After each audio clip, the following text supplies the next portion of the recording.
പ്രിയരെ, മാനവകുലത്തെ ബോധവൽക്കരിക്കാനാണ് ഈ ചിത്രീകരണം. മനുഷ്യർ അറിയുന്നില്ലെങ്കിലും ഏതൊരു മനുഷ്യനും ജനിക്കുന്നത് മുതൽ ആ വ്യക്തി ഒരു യുദ്ധത്തിലാണ്. ജനനം മുതൽ മരണത്തോട് പോരാടി അവസാനം മരണത്താൽ പരാജിതനായി ഭൂമിയിൽ നിന്ന് മടങ്ങുന്ന മനുഷ്യൻ. മനുഷ്യൻ, ഞാൻ മനുഷ്യൻ. മനുഷ്യൻ, ഞാൻ മനുഷ്യൻ. തോൽക്കാനായി ജനിച്ചവൻ ഞാൻ, മരിക്കാനായി ജനിച്ചവൻ ഞാൻ. മനുഷ്യൻ, ഞാൻ മനുഷ്യൻ. മനുഷ്യൻ, ഞാൻ മനുഷ്യൻ. തോൽക്കാനായി ജനിച്ചവൻ ഞാൻ, മരിക്കാനായി ജനിച്ചവൻ ഞാൻ. മനുഷ്യൻ,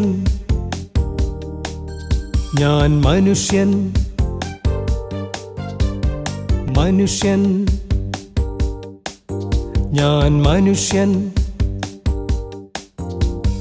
മനുഷ്യൻ, ഞാൻ മനുഷ്യൻ. തോൽക്കാനായി ജനിച്ചവൻ ഞാൻ, മരിക്കാനായി ജനിച്ചവൻ ഞാൻ. മനുഷ്യൻ. നാം ഓരോ ശ്വാസം വലിക്കുമ്പോഴും അത് മരണത്തോടുള്ള യുദ്ധമാണ്. ശ്വാസം വലിച്ചില്ല എങ്കിൽ നാം മരിച്ചു പോകും. മരണം നമ്മെ കീഴടക്കും. നാം ഭക്ഷണം കഴിക്കുന്നതും വെള്ളം കുടിക്കുന്നതും മരണത്തോടുള്ള യുദ്ധമാണ്. അമ്മയുടെ മുലപ്പാൽ കുടിച്ച് മനുഷ്യൻ വളരാൻ തുടങ്ങുമ്പോഴും പ്രോട്ടീനുള്ള ഭക്ഷണങ്ങൾ കഴിച്ച് ശരീരം വലുതാകുമ്പോഴും ജിംനേഷ്യത്തിലെ എക്സർസൈസുകളിലൂടെ മസിലുകൾക്ക് വലിപ്പം പ്രാപിക്കുമ്പോഴും മനുഷ്യൻ മരണത്തെ ജയിക്കുന്നതായി തോന്നുന്നു.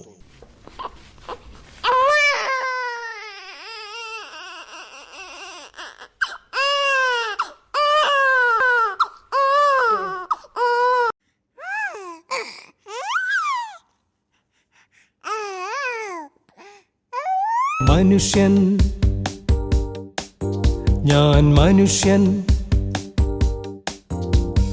മനുഷ്യൻ, ഞാൻ മനുഷ്യൻ. തോൽക്കാനായി ജനിച്ചവൻ ഞാൻ, മരിക്കാനായി ജനിച്ചവൻ ഞാൻ. മനുഷ്യൻ, ഞാൻ മനുഷ്യൻ. മനുഷ്യൻ, ഞാൻ മനുഷ്യൻ. തോൽക്കാനായി ജനിച്ചവൻ ഞാൻ, മരിക്കാനായി ജനിച്ചവൻ ഞാൻ. മനുഷ്യൻ, ഞാൻ മനുഷ്യൻ. മനുഷ്യൻ,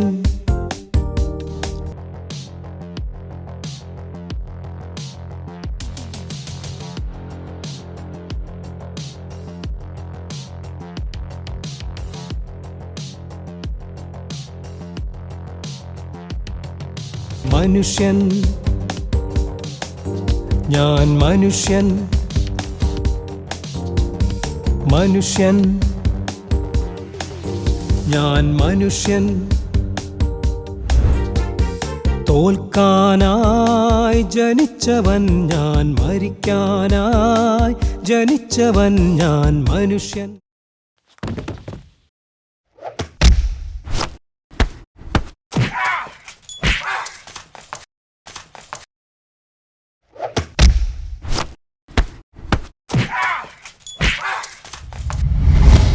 മനുഷ്യൻ, ഞാൻ മനുഷ്യൻ. മനുഷ്യൻ, ഞാൻ മനുഷ്യൻ. മരണത്തിൻ പരിഹാരമായ സുവിശേഷത്തെ അവഗണിച്ച് ലോകത്തിൻ പിന്നാലെ പോകുന്ന മനുഷ്യൻ. ജനിച്ചവൻ ഞാൻ മനുഷ്യൻ. ഞാൻ മനുഷ്യൻ. മനുഷ്യൻ, ഞാൻ മനുഷ്യൻ തോൽക്കാനായി ജനിച്ചവൻ ഞാൻ മരിക്കാനായി ജനിച്ചവൻ ഞാൻ മനുഷ്യൻ ഞാൻ മനുഷ്യൻ മനുഷ്യൻ ഞാൻ മനുഷ്യൻ മനുഷ്യൻ ഞാൻ മനുഷ്യൻ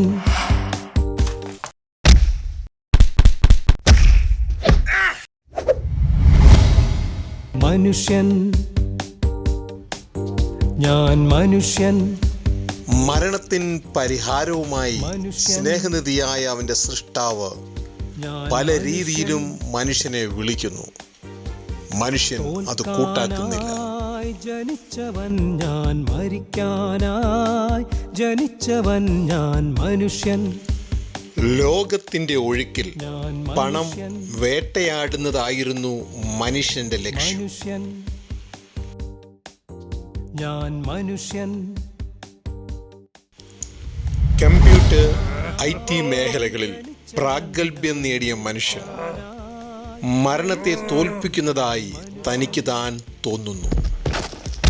ഞാൻ മനുഷ്യൻ മനുഷ്യൻ ഞാൻ എന്നാൽ സമയം കഴിയും തോറും മനുഷ്യനെ മരണം ജയിക്കാൻ തുടങ്ങും. മനുഷ്യന്റെ കണ്ണു മങ്ങും. മനുഷ്യൻ കണ്ണട കൊണ്ട് അതിനെ ജയിക്കാൻ ശ്രമിക്കും. മനുഷ്യന്റെ തലമുടി നിറയ്ക്കുന്നു. മനുഷ്യൻ ഹെയർ ഡൈ കൊണ്ട് അതിനെ ജയിക്കാൻ ശ്രമിക്കുന്നു. മനുഷ്യന്റെ ത്വക്ക് ചുളുങ്ങുന്നു. ആന്റി ഏജിംഗ് ക്രീം കൊണ്ട് മനുഷ്യൻ അതിനെ തടയാൻ ശ്രമിക്കുന്നു. എന്നാൽ മനുഷ്യൻ ഇവിടെയെല്ലാം പരാജയപ്പെട്ടുകൊണ്ടിരിക്കുന്നു. മനുഷ്യൻ ഞാൻ മനുഷ്യൻ മനുഷ്യൻ ഞാൻ മനുഷ്യൻ. സമയം കഴിയും തോറും മനുഷ്യൻ ബലഹീനനാകുന്നു. മരണം അവനെ ജയിച്ചുകൊണ്ടിരിക്കുന്നു. അവന്റെ കണ്ടുപിടുത്തങ്ങളും ആന്റിബയോട്ടിക്കുകൾ പോലെയുള്ള മരുന്നുകളും അവനെ സഹായിക്കാൻ വരുമെങ്കിലും അവയ്ക്കൊന്നും അവനെ രക്ഷിക്കാൻ കഴിയുന്നില്ല. ഇതിനിടയിൽ ദൈവത്തെ കണ്ടുപിടിക്കുവാൻ മനുഷ്യൻ ഉപയോഗിക്കുന്ന മതങ്ങളെ അവൻ ആശ്രയിക്കുന്നു. ഈ മതങ്ങൾക്കൊന്നും മരണത്തിൽ നിന്ന് മനുഷ്യനെ രക്ഷിക്കുവാൻ കഴിയുന്നില്ല. തോൽക്കാനായി ജനിച്ചവൻ ഞാൻ മരിക്കാനായി ജനിച്ചവൻ ഞാൻ മനുഷ്യൻ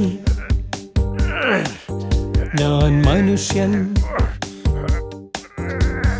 മനുഷ്യൻ ഞാൻ മനുഷ്യൻ. തോൽക്കാനായി ജനിച്ചവൻ ഞാൻ മരിക്കാനായി ജനിച്ചവൻ ഞാൻ മനുഷ്യൻ ഞാൻ മനുഷ്യൻ മനുഷ്യൻ ഞാൻ മനുഷ്യൻ. വാർദ്ധക്യത്തിലേക്ക് മനുഷ്യൻ കടക്കുന്നു. ആന്തരിക അവയവങ്ങളുടെ പ്രവർത്തനം നിലയ്ക്കുവാൻ തുടങ്ങുന്നു.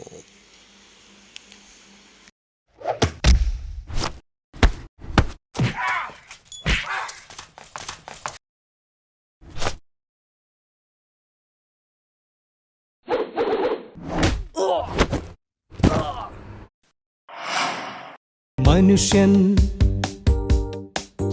ഞാൻ മനുഷ്യൻ മനുഷ്യൻ ഞാൻ മനുഷ്യൻ.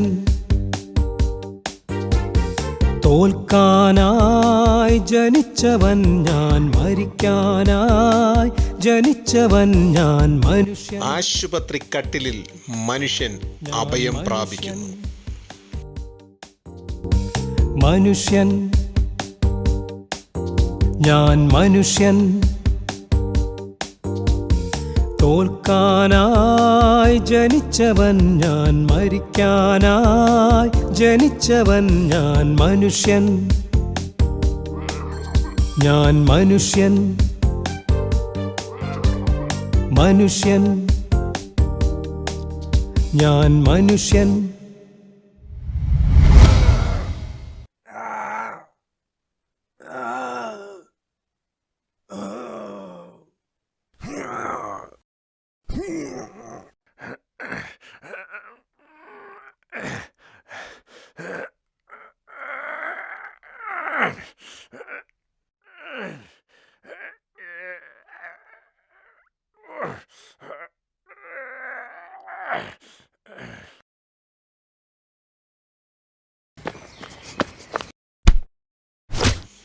മരണം പൂർണ്ണമായും മനുഷ്യനെ ജയിക്കുന്നു.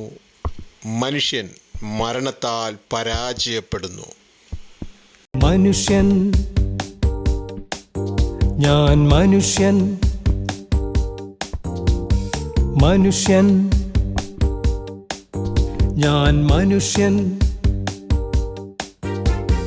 തോൽക്കാനായി ജനിച്ചവൻ ഞാൻ, മരിക്കാനായി ജനിച്ചവൻ ഞാൻ മനുഷ്യൻ. ഞാൻ മനുഷ്യൻ. മനുഷ്യൻ, ഞാൻ മനുഷ്യൻ. തോൽക്കാനായി ജനിച്ചവൻ ഞാൻ, മരിക്കാനായി ജനിച്ചവൻ ഞാൻ മനുഷ്യൻ. ഞാൻ മനുഷ്യൻ. മനുഷ്യൻ, ഞാൻ മനുഷ്യൻ.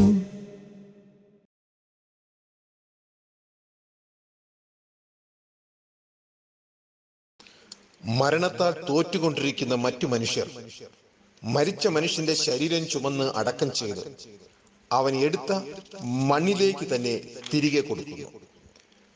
മനുഷ്യന്റെ ദേഹി അവനെ വിട്ട് നിത്യമരണത്തിലേക്ക് പോകുന്നു. ഇതിന് പരിഹാരമില്ലേ? ഇല്ല. മതങ്ങളുടെ കയ്യിലോ ലോകത്തിലെ ഗവൺമെന്റുകളുടെ കയ്യിലോ ഇതിന് പരിഹാരമില്ല. എന്നാൽ ജാതിയില്ലാത്ത, മതമില്ലാത്ത, സംഘടനയില്ലാത്ത സൃഷ്ടാവിന്റെ കയ്യിൽ ഇതിന് പരിഹാരമുണ്ട്. വിശുദ്ധ ബൈബിൾ പറയുന്നു, മരണത്തിൽ നിന്നുള്ള നീക്കുപോക്ക് യഹോവയ്ക്കുള്ളവ. എന്താണ് ഇതിന്റെ പരിഹാരം? എങ്ങനെ മരണത്തെ ജയിക്കുവാൻ കഴിയും? ദൈവം അനുവദിക്കുന്നുവെങ്കിൽ അടുത്ത സന്ദേശത്തിൽ, അതായത് ഈ സന്ദേശത്തിന്റെ പാർട്ട് ബിയിൽ അത് അറിയിക്കുന്നതാണ്. പ്രാർത്ഥിക്കുക, അതിനായി കാത്തിരിക്കുക. ദൈവം നമ്മളേവരെയും അനുഗ്രഹിച്ചിരിക്കുന്നുവല്ലോ. Praise God.